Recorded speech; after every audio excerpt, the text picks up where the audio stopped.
body horror não é uma novidade no cinema, né? Mas nos últimos anos, algo interessante de se observar é a quantidade de filmes do estilo que são voltados para o corpo feminino. O corpo da mulher é um grande material para o cinema de horror em diversos subgêneros, né? E muitos desses filmes a gente vê esse corpo feminino sendo colocado como um objeto. E um objeto do tipo que é exposto a inúmeras torturas. São várias as obras que colocam as mulheres como vítimas, né? Que vão sofrer todo tipo de violações que a gente possa imaginar. E em alguns casos, como no subgênero do Rape and Revenge, que eu já deixei claro aqui que eu detesto, a maneira como os cineastas massacram os corpos das mulheres chega a ser bastante questionável, bastante problemática. No século XVII, o corpo feminino ele era visto como algo extremamente perigoso. E, na verdade, se a gente for parar para observar, até hoje o cinema ainda trabalha mostrando os corpos das mulheres como algo que deve ser temido. E apesar das inúmeras vítimas, né, que temos dentro do cinema de horror, a gente também pode ver uma grande relação entre mulheres e monstruosidade. Barbara Creed, em seu livro The Monstrous Feminine, ela faz uma grande análise das diversas maneiras que o corpo feminino ele pode ser visto como monstruoso dentro do gênero do horror. Tudo isso mesclando cinema com psicanálise. Só que uma das coisas mais interessantes dentro do livro da Barbara Creed é que na sua análise ela mostra que nem toda monstruosidade feminina é ruim. A gente vive em uma sociedade cheia de misoginia, né? E o cinema, ele também traz isso para as suas telas, para as suas obras, né? Muitas das representações femininas que a gente vê no cinema são bastante problemáticas. E é por isso que é tão interessante observar esses filmes de body horror, né? Cujo corpo feminino ele é central. Porque muitas vezes essas representações, né, trazem um novo olhar para o body horror e para esse corpo feminino. Tá, mas de fato, o que é o body horror, né?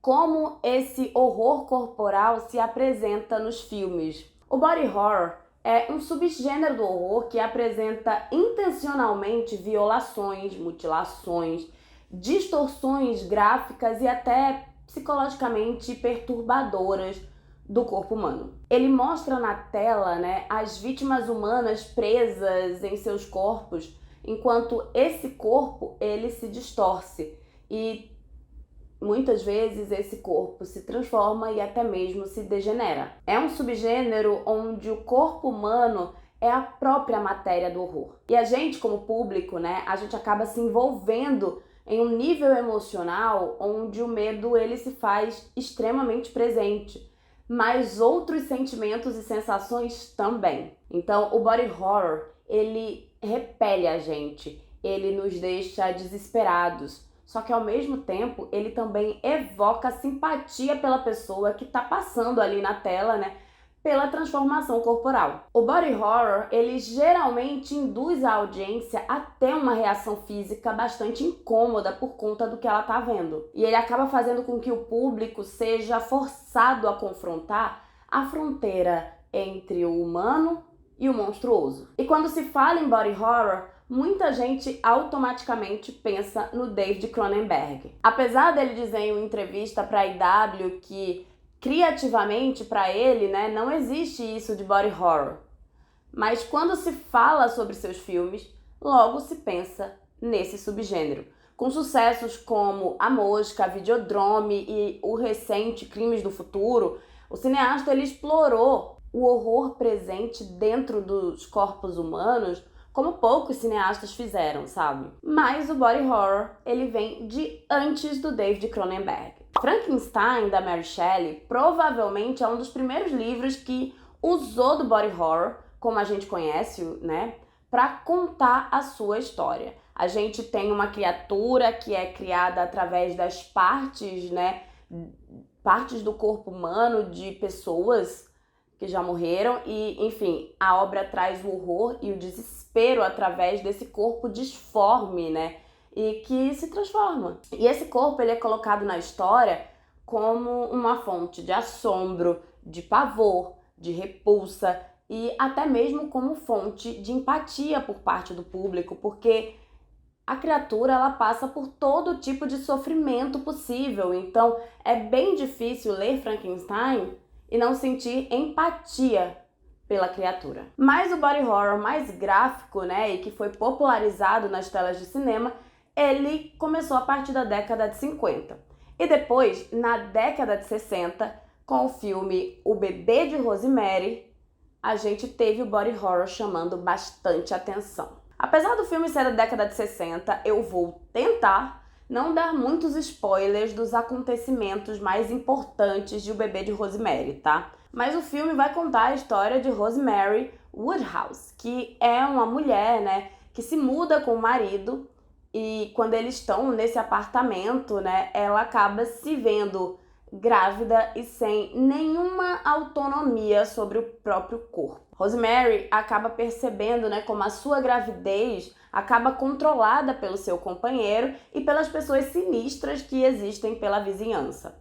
E nem mesmo quando Rosemary começa a sofrer bastante com as mudanças do corpo, com as mudanças que a gravidez acarreta nela, né, a personagem consegue assumir controle do próprio corpo e da própria gravidez. O filme ele explora de forma assustadora, né, os medos que a maternidade traz e faz isso trazendo visualmente diversas distorções do corpo, criando diversos incômodos por conta dessa situação da Rosemary, né, e das distorções que esse corpo dela começa a passar. E assim, provavelmente o filme ele pode trazer também em você um desespero pela situação da Rosemary, porque é realmente muito desesperador ver aquela mulher sem ter nenhum tipo de autonomia. Apesar de muitos filmes que têm o body horror apresentarem essas transformações corporais através do corpo de homens, como acontece com o Bebê de Rosemary, existe um tipo bem particular, né, de body horror que se centra nas questões femininas. Os filmes de body horror feminino, durante décadas, trouxeram a ideia de que o corpo da mulher, ele não pertence a ela.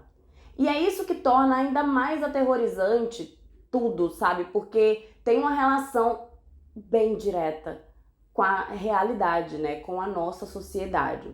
Se a gente for parar para olhar as notícias, a gente vai ver que em diversos países as mulheres elas não possuem autonomia.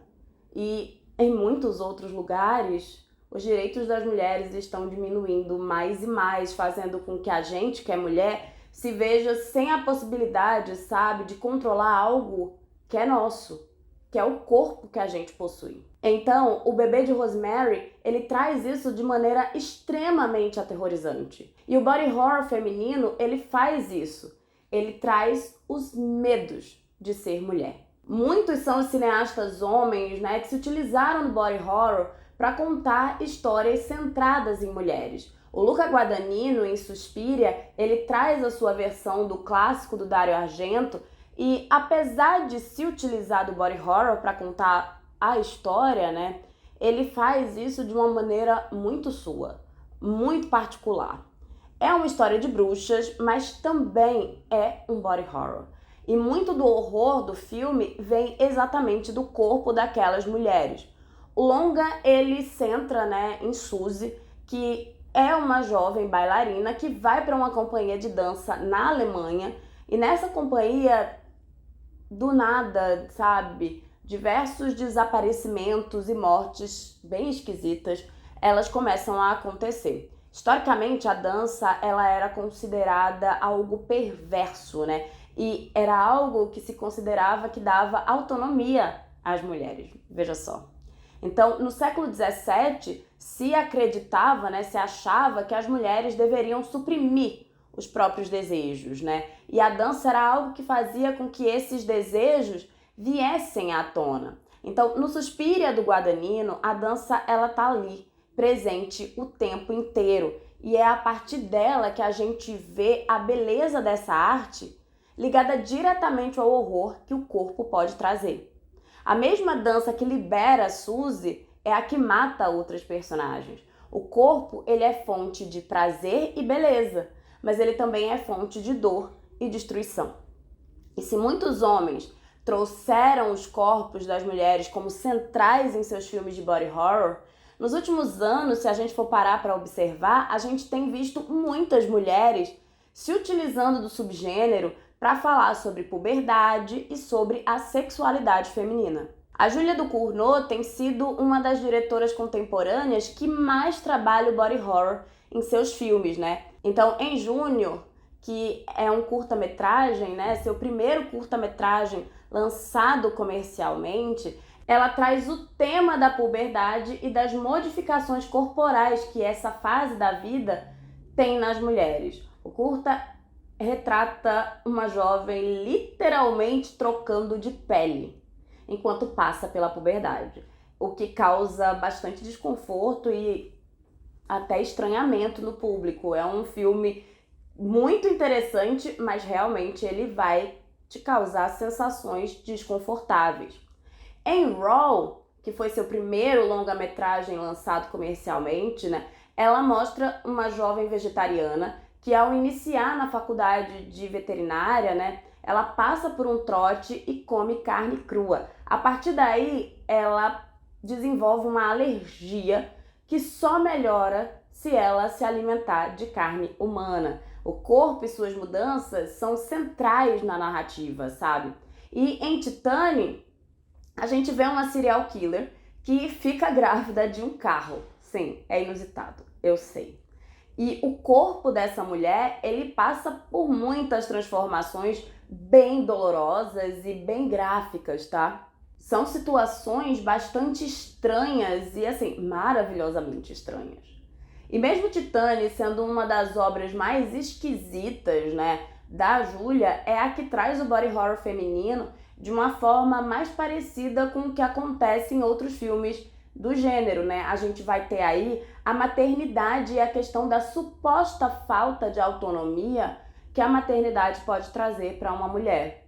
Por mais que o body horror ele não seja o único subgênero que a Julia Ducournau usa nos seus filmes, é bastante utilizado e cria sentimentos complexos, sabe, no público, sendo difícil assistir às obras da cineasta e sentir indiferença. Pelo contrário, você pode até não gostar dos filmes dela, mas ser indiferente é algo bem difícil. Com as questões femininas, né, elas estando muito em pauta atualmente e mais mulheres tendo oportunidade de criar filmes de horror, é provável que o body horror feminino ele seja mais e mais utilizado, na verdade. Ele seja bastante usado como forma, né, de falar desse corpo feminino e da maneira como a sociedade ela tem questões com esses corpos. Muitas ainda vão trazer, né, o tema da maternidade, a questão da gravidez e da falta de autonomia da mulher. Mas outros vão mostrar também esse horror corporal dentro do corpo feminino e as transformações que esse corpo feminino pode ter a partir de óticas ainda não exploradas, mostrando mulheres que, mesmo tendo os seus corpos modificados, transformados, ainda podem sim ter autonomia sobre ele. Então, eu confesso que eu estou muito curiosa para ver o que o futuro reserva para esse subgênero do horror. E eu queria saber de você. Você também tá curioso para ver, né, quais as novas possibilidades do body horror feminino? Comenta aí embaixo, não esquece de conhecer o meu Apoia-se e tchau!